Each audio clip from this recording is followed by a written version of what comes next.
चलिए, मैं औरंगाबाद शहर की आवाम का तहे दिल से शुक्रिया अदा करता हूँ। अल्लाह रब्बुल इज़्ज़त का शुक्रिया अदा करता हूँ कि हमारी सबकी दुआओं को कबूल किए।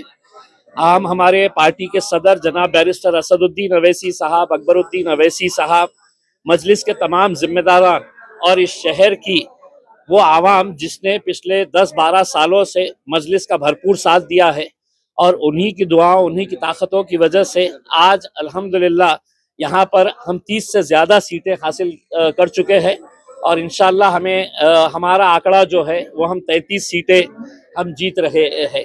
यानी कि भारतीय जनता पार्टी के बाद अगर कोई दूसरा पक्ष यहाँ पर सबसे मजबूत साबित हुआ है तो वह मजलिस इत्तेहादुल मुस्लिमीन साबित हुआ है और हमें खुशी है। हम आवाम का तहे दिल से सर झुकाकर उनका शुक्रिया अदा करते हैं कि वो लोगों ने एक मरतबा फिर मजलिस के ऊपर भरोसा जताया और ऐसे ऐसे आम लोगों को जो हमने टिकट दिया वो लोग आज मजलिस के टिकट के ऊपर चुन के आए हैं। हम उन्हें भी मुबारकबाद देते हैं और उम्मीद करते हैं कि औरंगाबाद शहर के विकास के लिए हम कटिबद्ध रहेंगे। हम पूरी कोशिश करेंगे शहर के अंदर अच्छा विकास हो और भारतीय जनता पार्टी जो सिंगल लार्जेस्ट पार्टी बन के आई है वो शहर के लिए अगर कुछ अच्छे फैसले लेती है तो हम उनका साथ देंगे और अगर नहीं लेती है तो हम एक विरोधी पक्ष का जो रोल होना चाहिए वो बखूबी अच्छी तरीके से निभाएंगे।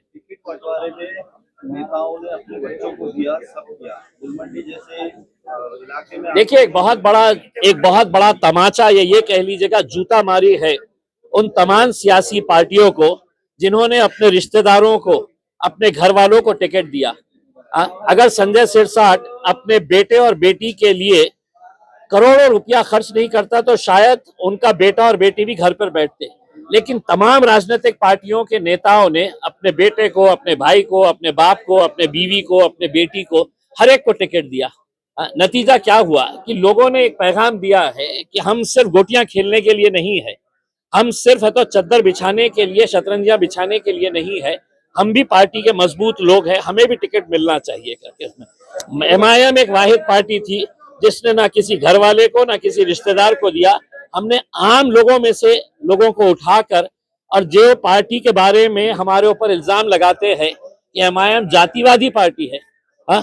आज कितनी सारी हिंदू महिलाओं को हमने चुना कर लाया है, एसटी समाज की महिलाओं को हमने चुना कर लाया है, दलित समाज के हमारे कितने सारे भाई और बहनों को हम लोगों ने चुना कर लेके आया है।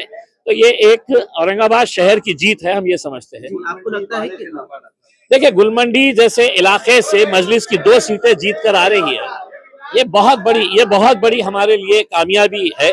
हम एक इलाके के तौर के ऊपर नहीं देख रहे हैं, हम ये शहर के अंदर अपना जाल कैसे फैलाए हैं, लोग क्यों हमारा साथ दे रहे हैं, क्योंकि लोगों को अब यकीन आया है कि हमको ये सेना पे भरोसा नहीं है, हमको ये पार्टी के ऊपर नहीं है। कांग्रेस एनसीपी तो बिल्कुल खत्म कर दिए है उसमें अंदर। तो मजलिस के साथ अपने काम की बुनियाद के ऊपर और लोगों के यकीन के ऊपर हम खड़े उतरते हैं, इस वजह से साथ दिए। इसी तरह मालेगांव में भी सिंगल लार्जेस्ट पार्टी साबित हुई है एमआईएम।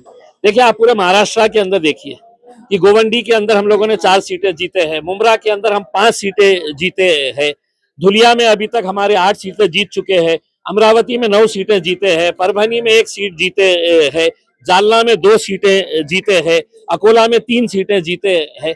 तो मैंने ओवैसी साहब को कहा था कि ओवैसी साहब, इंशाल्लाह जहां जहां पर भी हम इलेक्शन लड़ रहे हैं इंशाल्लाह वहां पर मजलिस की नुमाइंदगी आपको देखने को मिलेगी। कहीं ज्यादा है, कहीं कम है, लेकिन है।